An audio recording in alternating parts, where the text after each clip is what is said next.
What is up, dudes and lady dudes? Welcome back to Just Nuts, guys. Today we've got another deck profile, and this time we're looking at Zoodiac. Hold on. Oh, I didn't have these in the right order. Tri-Brigade. The deck's really awesome. Seriously, I think this is the best way to play Tri-Brigade at the moment.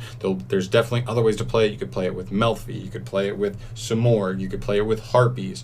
You could play it with... trying to think, like, I guess raccoons if you really want to.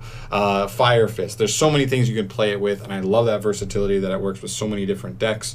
But I think this is the one I'm looking at first because I think this one is the most competitive way to play Tri-Brigade. In fact, I think this is like the best way to play this deck. Even though I think it isn't any better than Tier 2 at the moment, I still think it's a cool deck that you can get like a regional top with if you really put your mind to it. So before we get into the deck profile, I do want to do a quick shout out real quick. If you think this mat looks dope, keep in mind this is a double-sided mat. It has Equimax on this side and Gear Suit on the other side. It's insanely awesome. Double-sided, has zones, feels really nice after I've worn it in a little bit. And yeah, so if you want to pick one up, check the check the description. I'll have a link to the website, and then also I have a promo code. If you put in just10 JUST10, you'll get 10% off your purchase. So keep that in mind. Pretty cool. I don't know. Go for it. Whatever. I get a little something back. Help Team COG. Shout out to Charles. He's the man. Yeah, that's gonna do it for me here. All right, getting into the main deck. All right, 3 copies of Thoroughblade, 3 copies of Whiptail, 1 copy of Ram, 1 copy of Rapier. All this stuff is super standard. I think some people are going to want to play more copies of Ram, but I think in trying to find space for the Tri-Brigade cards, you have to cut down something, and you already have 4 copies of Ram, which is the 1-card combo, and the 2-card combo is Thoroughblade and Ram, but with like Tenki and Barrage, you kind of already play like 7 copies of this and 5 copies of this, so you still have a decent chance of opening it anyway. So I really wasn't that deterred from playing like more copies of Ram. I think this is pretty good and condensed. These are the better ones because they do give your Zoodiac monsters stats. You can be a little more offensive with them, and of course Whiptail's ability to pitch. If you draw multiple, Thoroughblade allows you to unbrick your hand, and then Ram obviously for his popping shenanigans, and Rapier being the 1-card combo. Pretty standard there, nothing too crazy. Then for the Tri-Brigade monster lineup, we're on 3 copies of Fractal, 2 copies of Nerval, and 1 copy of Karis. Main things to note here, Fractal is the main starter because you want to use Fractal to dump Nerval, and then Nerval will get you either another Fractal to be your normal summon, or a Karis if you have another Beast Warrior, Wing Beast monster you don't mind pitching to get him on field. He kind of works as an extender, doesn't take your normal summon, which is very cool. So the idea there is it just like gets you, you're trading a 1-for-1, but you're ending up with 2 Beast Warrior, Wing Beast in the grave already for free. So you're already getting set up to do your free link summon plays. If you don't know how the Tri-Brigades work, they all have the effect where on field they can banish any number of Beast Warriors or Wing Beasts from grave to summon that link, like that link level. So if you banish 2, you summon a link 2 of a Beast Warrior, Wing Beast link monster for free. So you essentially get to use like your graveyard materials as link materials, which is just so strong, incredibly good, and yeah, this package is so clean. It adds a nice little bump in power and extendability to the Zoodiacs that they didn't have before. So definitely like that. That's my lineup for right now for them. And then for the rest of the monsters, I'm on 3 Ash, 2 Crow, and 1 Skullmeister. This is like a weird lineup. I understand you might be seeing this and like raise an eyebrow like, dude, what the hell's going on right now? Okay, we're kind of in a new format, not entirely, but we do have the Phantom Rage stuff, so a lot of things are kind of changing. A lot of people are trying out new decks like Virtual World, like Zoodiac, with the new like AA Zeus card and stuff, and legitimately seeing if they can play with the meta. And so I think with that, it comes a little awkward to kind of mess around with hand traps, because as something like Virtual World moves into the meta, they are very, very resilient to a lot of hand traps. Imperm, Veiler, Ogre, all are like not very good versus that deck, but Ash is very good versus them. I think Ash is a really good hand trap versus them. Skullmeister can be okay versus them, and DD Crow is the other one that's like decent. It can be decent versus them. You got to be careful with how you use it, because they do have ways to like make use of their stuff that's banished. But if you hit the right card at the right time, it can still be pretty nice. Like hitting it on a Lao or something can definitely put them in a weird spot. And Skullmeister too, they do activate some cards in Grave. So honestly, I'm just at a point where I'm kind of trying to figure out what the best hand trap lineup is. I actually think these are better than they've been over the last little bit, but obviously you can play with your own hand trap lineup, whatever you want. This is just what I'm going with right now. And one more thing I want to address is the new card, Alpha King of Beasts. Now, I don't have that card, but I don't think I'd play that card in the main. If I was playing like a pure going second build, 100%. I mean, that card's a 3 of if you're playing, specifically in this deck, if you're playing a hard going second build, just because of how many, it baits like 2 negates automatically, which is just so strong. I just think, one, like if you're opting first in this deck, which I am at the moment, I don't think that card's that insane, but I would still side it, because I'm not going to show you a side deck here today, but I definitely would recommend that. Just wanted to address that, because I feel like I was going to have some comments about Alpha and him not being in the list. So yeah. Moving on to the spells, pretty standard here. We're going to have 3 copies of Tenki. It's like the best consistency card in the deck. 1 copy of Barrage. This is an insane starter / extender. Just an insane card. Just pulls any zoo out of the deck. Awesome card. 3 copies of Tri-Brigade Airborne Assault. This card is really cool. If you don't know how this card works, you target a face-up Beast Warrior or Wing Beast monster you control. Then you special summon another Beast Warrior Wing Beast that's not the same type as the one you targeted and has lower attack, but its effects are negated. So it kind of just pulls one out of the deck. But as we know, you could pull something like Nerval, and I believe if you link Nerval off from there, he will still trigger his effect to get a search, and that gets you going. Otherwise, it's just an extender. You know what I mean? Just free extender. You can pull something like a Ram out of the deck or anything like that. Still has good usage. And then I think that's the main thing. It does, okay, so I want to make sure I get this restriction right. You cannot special summon monsters for the extract for the rest of the turn except link monsters. So no more Exceed. So just be careful the way you sequence these with like your Zoodiac play, so that you don't lock yourself out of a potential Zeus later on in the turn, or going into Dryden at some point. So just make sure you're playing that correctly. And then 1 Reborn. This is your last extender. This is just so good, man. Like, just because reborning any card just kind of like gives you the ability to make a Trident afterwards, or reborning any or any Tri-Brigade just gives you the ability to banish to summon a big Tri-Brigade link, which is just so strong. This card is so good in this deck, like actually so good. You can reborn an Exceed, attack your opponent, make a Zeus, although you want to have 2 materials, but although if you just reborn like a Zoodiac Exceed, all you could do is just overlay for anything, and then you'd have the 2 materials after attacking to make Zeus and have his effect. So very, very good there. For the last of the spells, I'm on 2 copies of Forbidden Chalice and 1 Called by the Grave. Ash isn't like insanely strong versus this deck, but this deck can be kind of weak to certain hand traps at certain times. So I do just like the Called by the Grave. I just think it's good in the format anyway. If like DD Crow's good in the format, then Called is really good in the format. So still like it. And then Forbidden Chalice. This is kind of like my tech card. Keep in mind, this could be a couple different things. I think something like Book of Moon is also decent at the moment. I think something like Cosmic Cyclone is decent, but I don't think I want to play it in the main for the general meta. If you're going to locals and you feel like your locals is pretty back row heavy, I think Cosmic here is totally fine. I just like Forbidden Chalice because like with the emergence of something like Virtual World, it gives me the ability to like negate the calamities, which is like their main goal, their main play going first, and it gives me the ability to like negate their boss monster that's like a walking macrocosmos, so that I don't have to worry for the rest of the turn about my stuff getting banished, because obviously that's really bad for both the Zoodiacs and the Tri-Brigades.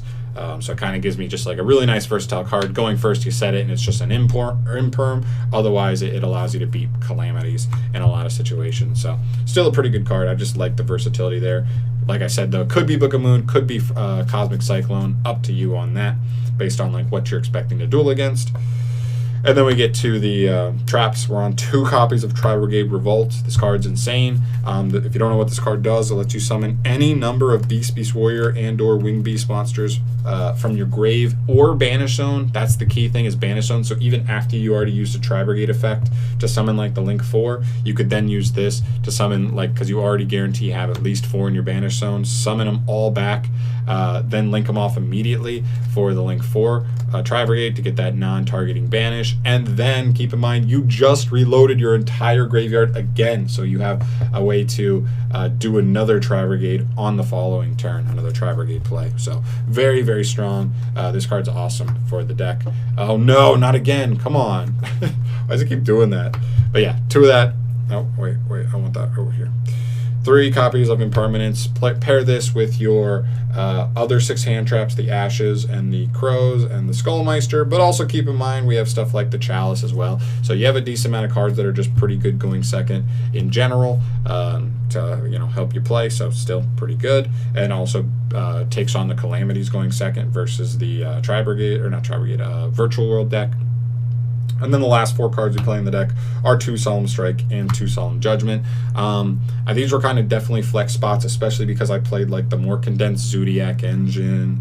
I only played 2 Karas or 1 Karas instead of 2, so there's an extra slot there. And I'm not playing a million hand traps. I'm only playing 9 in the deck, so that also gave me a couple extra slots left over. You could play more hand traps if you want. You could play different traps if you want. I wouldn't even blame you if you wanted to play something like what's it called?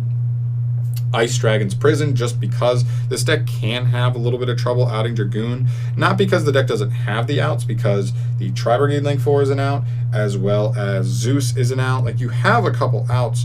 The only other problem is that, like, the deck through a Dragoon Negate and another Disruption definitely can struggle to get to those 2 things and resolve them. So that's the only problem there. So if you want to play Ice Dragon's Prison, that's up to you. I like these. I like these also because the deck itself doesn't have any inherent ways to negate anything. You have ways for a disruption, but you have like a Dryden Pop, a Ominous Omen Banish, right? But those archetypes themselves, Zoodiac and Tri-Brigade, have literally 0 ways to negate cards. So negating trap effects, or negating monster effects, negating spells and traps or summons, really nice.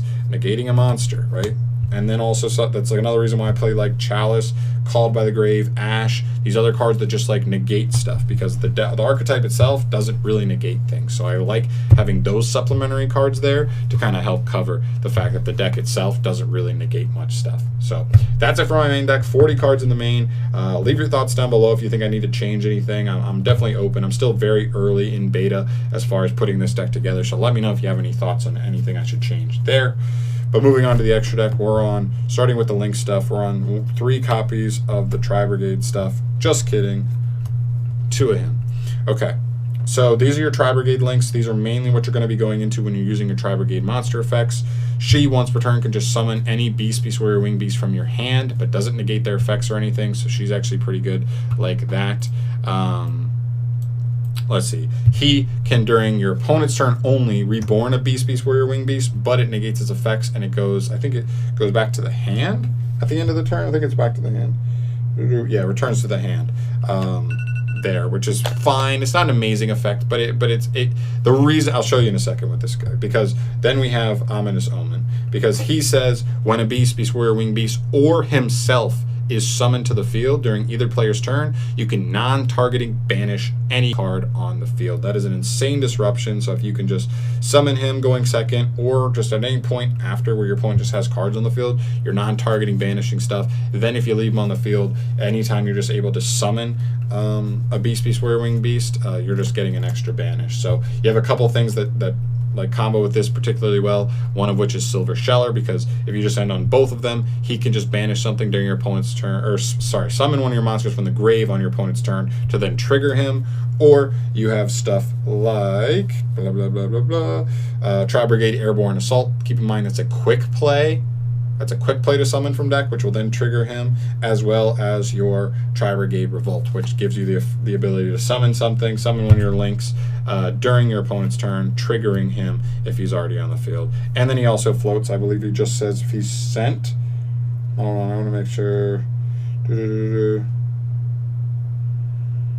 If this card is sent to the graveyard generically, you can add a Beast, Beast Warrior, Wing Beast monster from your deck to your hand whose level is less than or equal to the number of banished Beast, Beast Warrior, or Wing Beast monsters. So, assuming you just summoned him, you probably have a good amount banished, so at least 4, which means you could search any level 4 or lower Wing Beast Wing Beast, Beast, or Beast Warrior monster. So that could pretty much be any single monster in your main deck, which is kind of crazy. So that's your Tri-Brigade package. Very, very good. I think you only need definitely only one of him, if at all. Maybe I consider 2 of her in the future, but I think right now, I think 1's fine. And then I'd like 2 of him. If you could fit 2 of him, I'm playing 2 of him for sure. A couple other links that I want to highlight: Ancient Warriors Oath, Double Dragon Lords, Gravity Controller, and Infinitrack Fortress Megaclops. A couple things to note here. Megaclops, you could still make him off of the 1-card Zoodiac combo. I don't think he's a necessity in the deck because we're playing the Tri-Brigade stuff, you have other ways to make power plays outside of the Zoodiac stuff. But if you just open like the Zoodiac stuff, you still have that play available, so that's cool there. Gravity Controller, mainly just there to be able to potentially link off like a Zoodiac Exceed, to be able to put a ton of them in grave, because maybe you've already baited a Dragoon out, and so all you need to do is get to your Ominous Omen, and so maybe you just need to load up your graveyard. So this gives you the ability to just link off a Zoodiac Exceed and put like 4 monsters all at once in the grave to trigger him. And then this guy's actually really cool. He generically says you can send any card from your hand or field to the graveyard to bounce. It's bounce any card.